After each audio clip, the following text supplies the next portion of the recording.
Good evening, ladies and gentlemen, and once again, welcome to With Jewish Youth.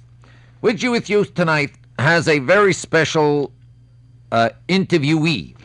She is a young lady from St. Paul, Minnesota, and I had the opportunity and the pleasure to be with her in the State Department this week on some official business prior to my departure to London. She is Mrs. Moshe Feller. Mindy Feller is her name, a name that is well known in all of Lubavitcher circles. She lives in St. Paul, Minnesota, as I said, and her husband, Rabbi Moshe Feller, is the regional director of the Upper Midwest office of the Merkez Linyonei Chinuch, which is the educational arm of the World Lubavitcher Network. Now, Mrs. Feller is very much experienced in the work with youth. It's not only her husband who does work, but she, as a real Eza Kenegdei, as a real partner in life, does the same type of work with the young ladies that she has out in Minnesota. There are many firsts for St. Paul. Some of the innovations that St. Paul put in, we have stolen from them in New York, and we have found them to be extremely successful, and maybe during the program we'll be able to tell you about some of these novel ideas that the fellows have come up with, which have helped us build up some real fantastic programs in all parts of the United States and around the world.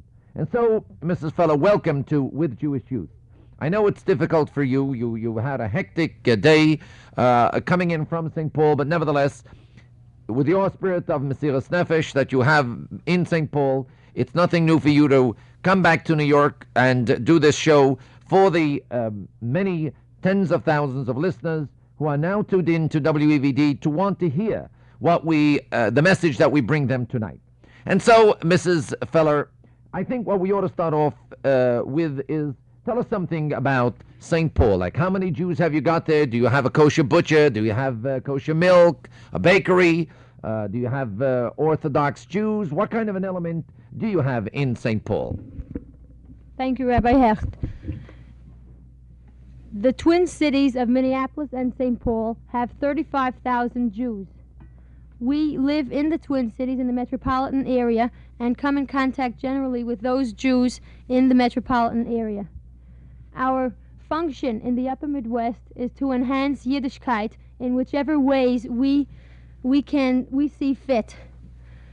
Our living arrangements are pretty good. We have a nice home with a lawn, a lot of grass, except when it's covered with snow.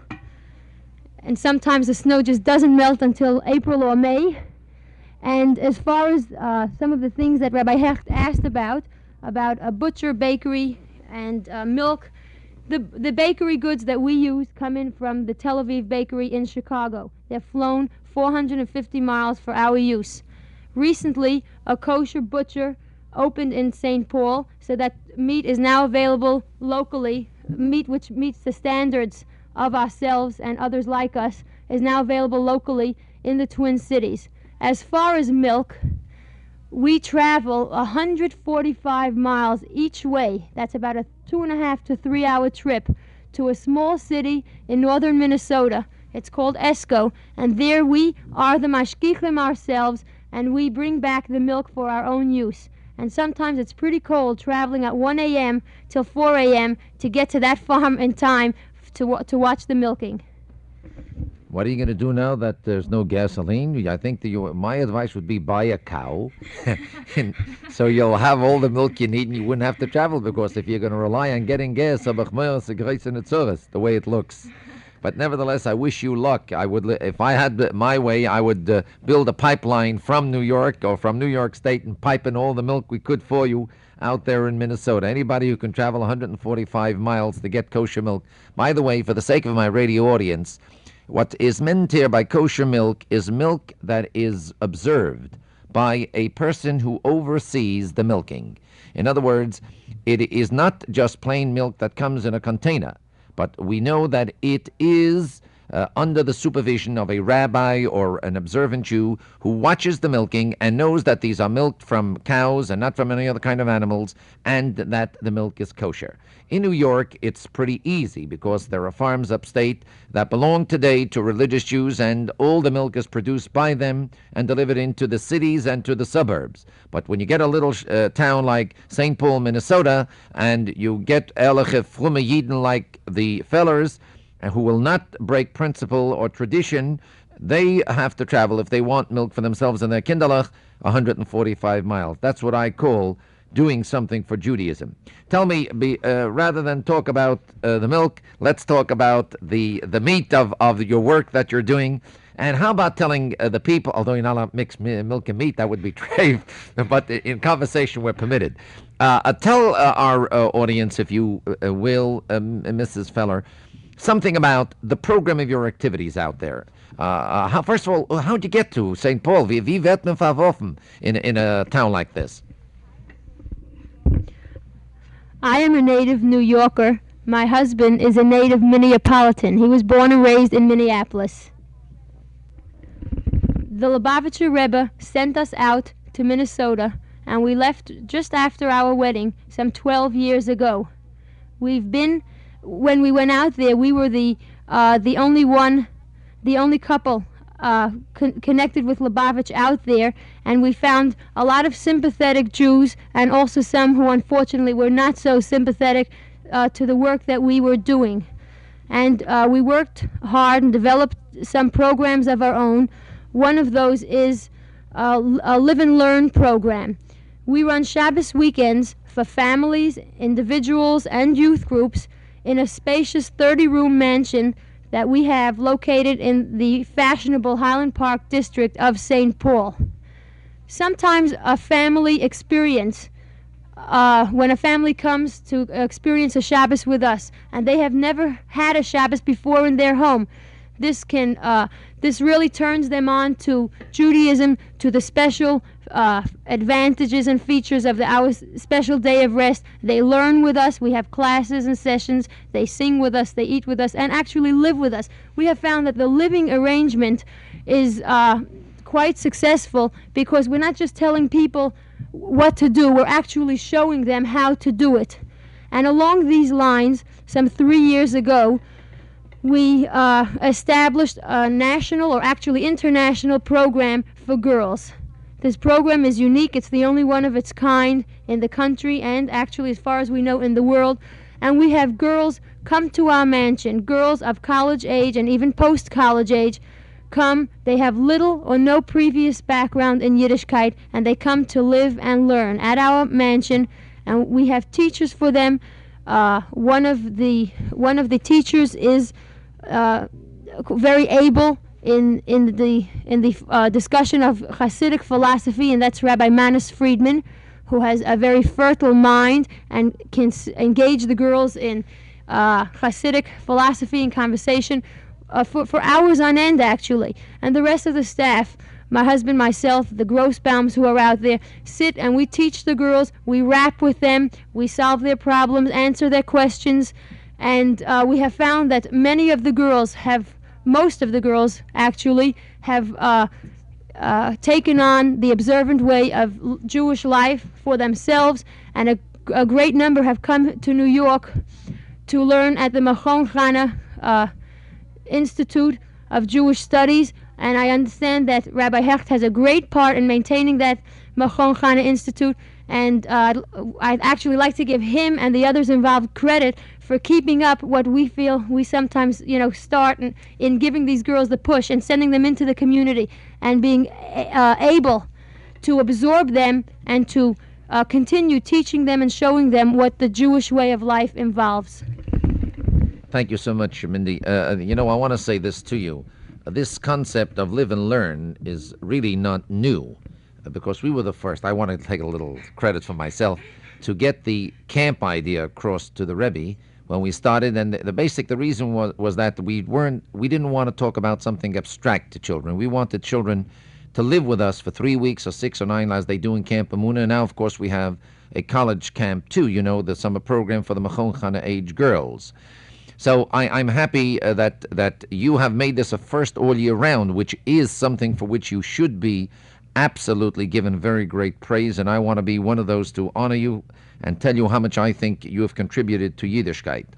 A second thing that I would like to point out here is some of the things that have been coming to my mind as questions. You don't know this. You're in only for today, but I serve as the audience in this show, and I have to be able to sort of figure out what the audience is thinking now when they listen to my guest on my show. Now, there are two questions that came to my mind. First of all, you're speaking about girls coming to your program. Now, getting a college girl who's way out to come to want to get into this kind of a setting and this kind of an environment, that's not so very easy. I happen to be a little experienced in these service myself. So how do you attract these girls? That's one question. I want to ask another one. You're talking about feeding them in this 30-room mansion. Who cooks? Where do you get all the kosher food? I mean, this isn't an easy thing either. Here you got to go 145 miles for a little milk, and here you have to fly in your baked goods. Kanahara, in a 30-room mansion, you can have sometimes 60, 70, 80 people. Who Kanahara prepares this, and where do you get all the kosher food for them? And one thing I know, you're not going to give them to eat something which you wouldn't eat yourself. That's right, Rabbi Hecht. As far as your first question, how do we attract the girls? Lubavitch has people involved in bringing Yiddishkeit to people all over the world. And we are in touch with each of the Lubavitcher installations in this country and abroad, and we put out a lot of public relations work. We have articles that are written about ourselves that we reprint, and also, of course, we have a formal application for our Beis Chana Institute.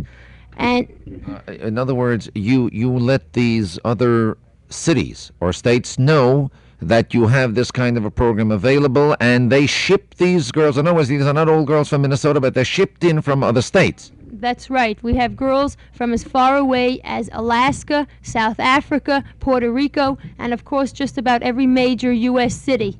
And the Lubavitcher Shluchim, the emissaries of the Lubavitcher Rebbe Shlita in these cities, send the girls to us. And of course we have local girls as well, girls from the Minneapolis and St. Paul metropolitan area. That's only part one. Who cooks?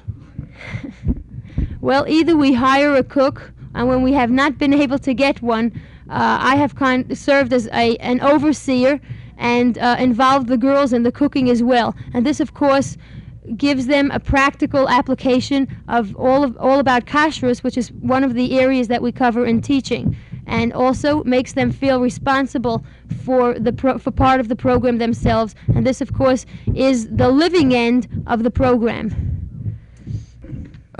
This sounds terrific, and I'm beginning now to get a new idea as to how all this works. But you know, we here in New York are people who are people of Tachlis. We like to see the bottom line, what is accomplished. And I think that it would be very interesting to hear from you some of the experiences that you've gone through with some of these girls. Have you been successful all the time? I dare say that not.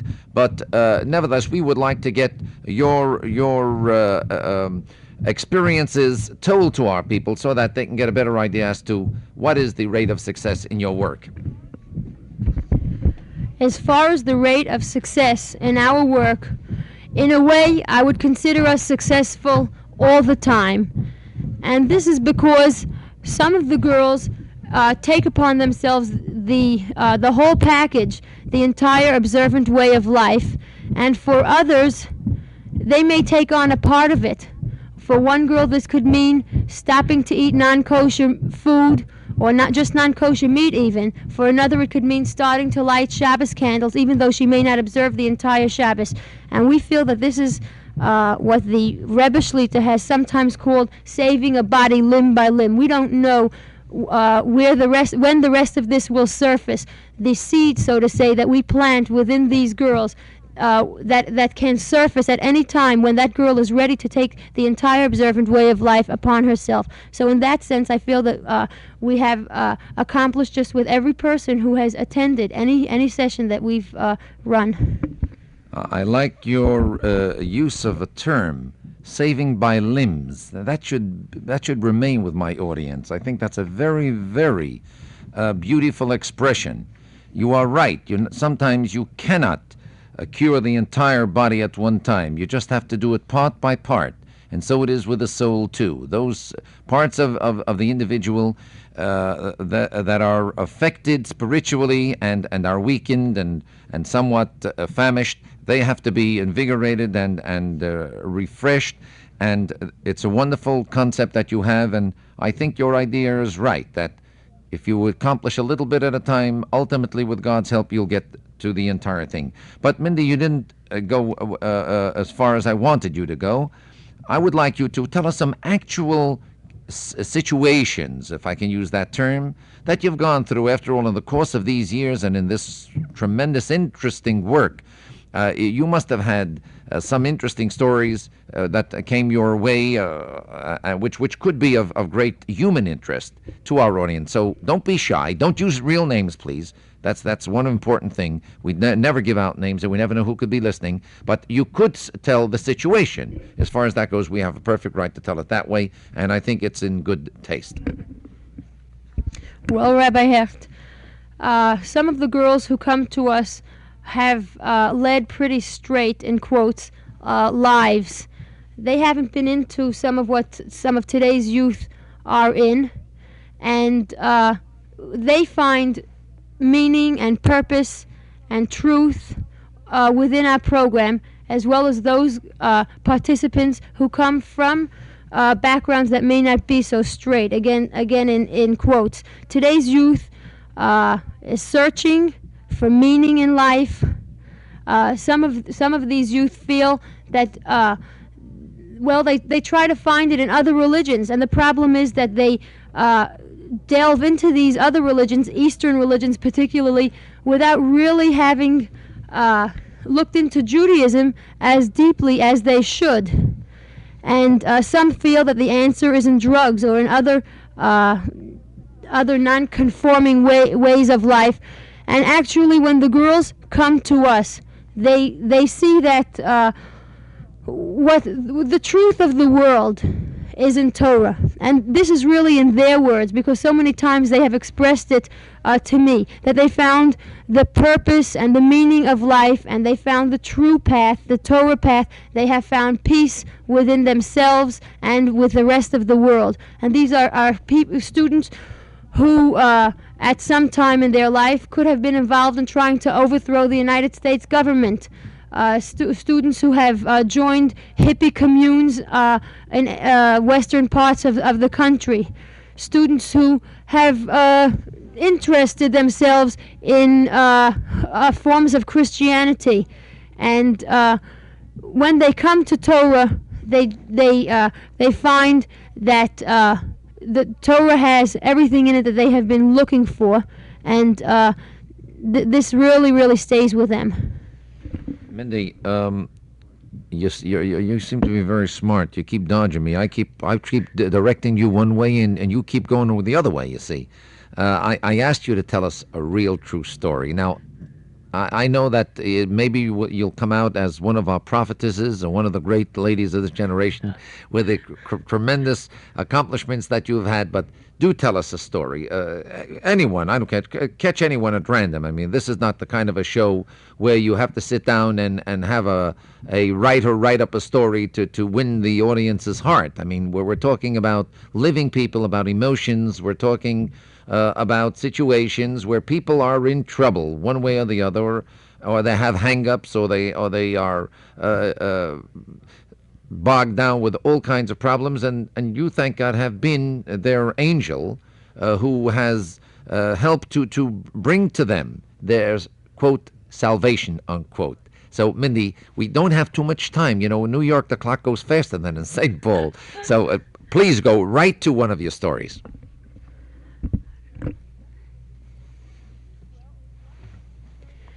Well, one person who has participated in our institute is now known by her Jewish name. Before this, that Jewish name didn't mean too much to her. It didn't identify her soul the way it should have. This is a girl, a very bright girl, who involved herself in things other than Jewish. She thought that she might find the answer to life in drugs and in other weird forms of life.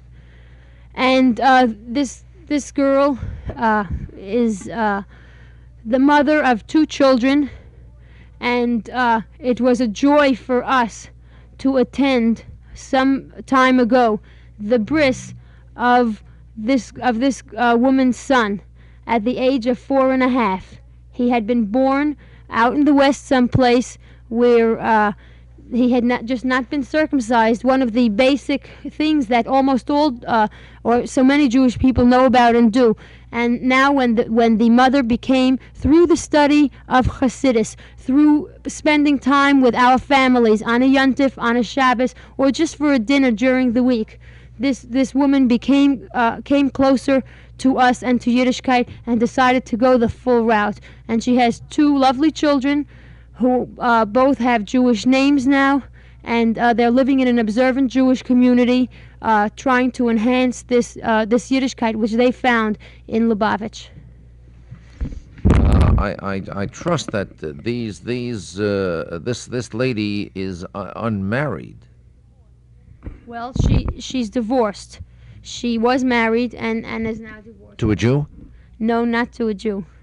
But she found herself and her children, well, of course, our children are Jewish because of the fact there is a Jewish mother.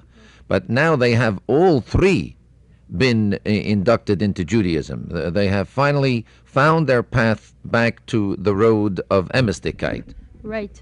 Another example that I can give is of a girl from the West Coast who was involved for some 2 or 3 years in the Jesus movement.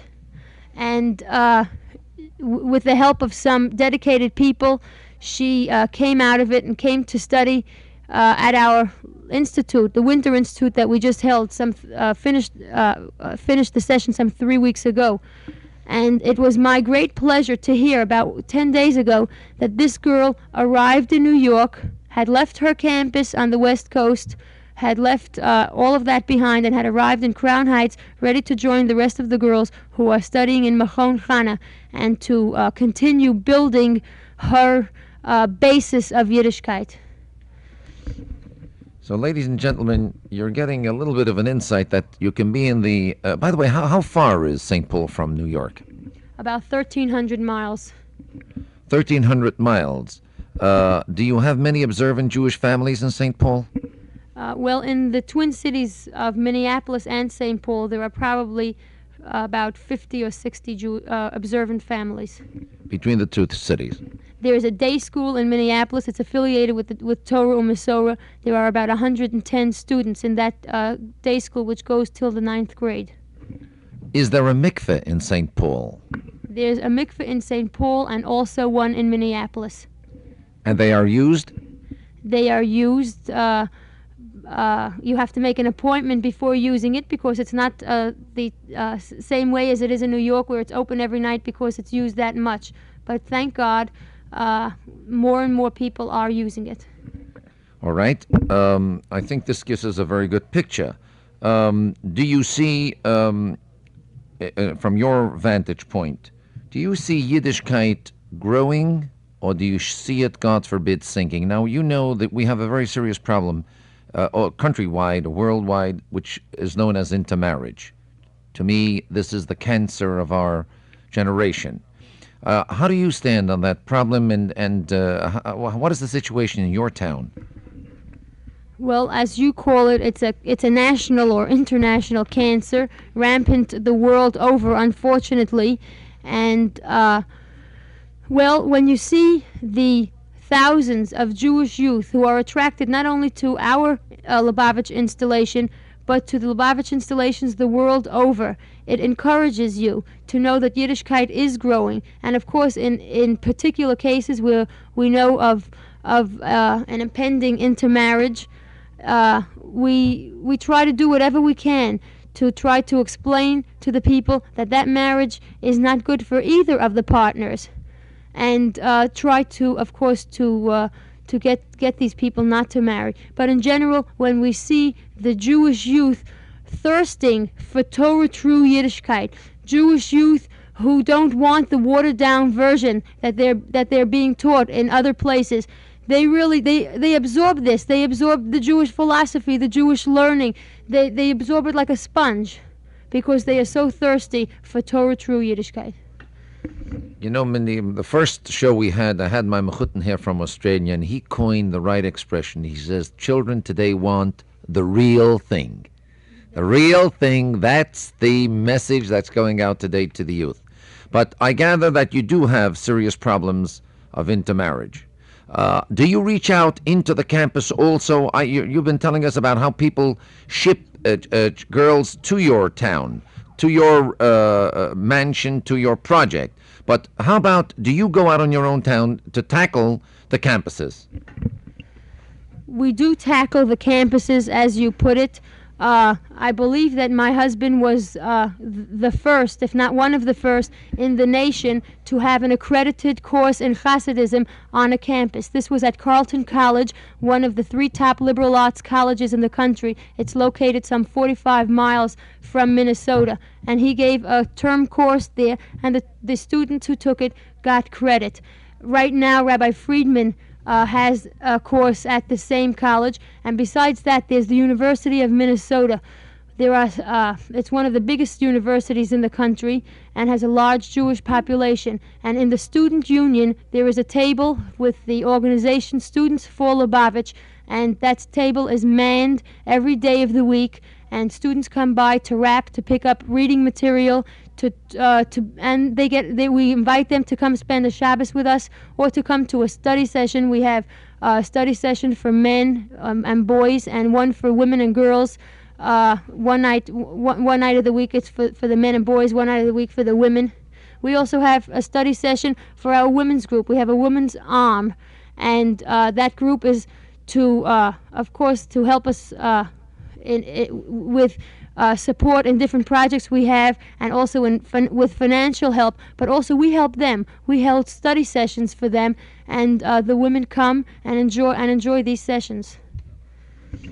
Rebbe Feller, all I want to say to you is it's been a delight. Believe it or not, you have, as you would say it, übergekommen. Your half hour is over, and we are going to move ahead now towards the close of our program. Ladies and gentlemen, you heard Mrs. Mindy Feller, that's Rebbetzin Feller, or the wife of Rabbi Moshe Feller of St. Paul, Minnesota, one of the representatives of the Lubavitcher Rebbe in Minnesota. All that I want to say to you is, those of you who listen tonight should get one idea through your head. These are young people. Mind you that they're 12 years, that means they're only married 12 years. And these 2 people have been working their sides off to try to win back the Yiddish neshama, the Jewish soul, into the fold of godliness. There are so many like the fellows, like the Moshes and the Mindy fellers around, but they are either too lazy or not alert enough to understand and know what's doing on the outside, and the great opportunities and the schusim that are waiting for them to be able to go out and make a young, thirsty soul satisfied by giving them that which the neshama of every Jew yearns for. And so perhaps the time has come for us all to stop krächzen, and to stop sighing, and to stop woeing and worrying about the world situation. Let's go out and do something positive. Do it and do it right. And then you'll see the nachas and the pleasure that we'll have, and the way the world's situation will automatically become better. To you, my dear friends of my radio audience, we are happy to be with you once again tonight. Tomorrow night there'll be another very interesting session on Hasidus, a special type of program which I haven't brought as yet, but we invite you to be with us. And we also ask those of you who have the opportunity to and the possibilities to help us carry on with these programs. It's $100 a program. If you can send 100, send whatever you can, but help us carry on this work so that we could expand our programs of With Jewish Youth. And until tomorrow night at the same time, God bless you all.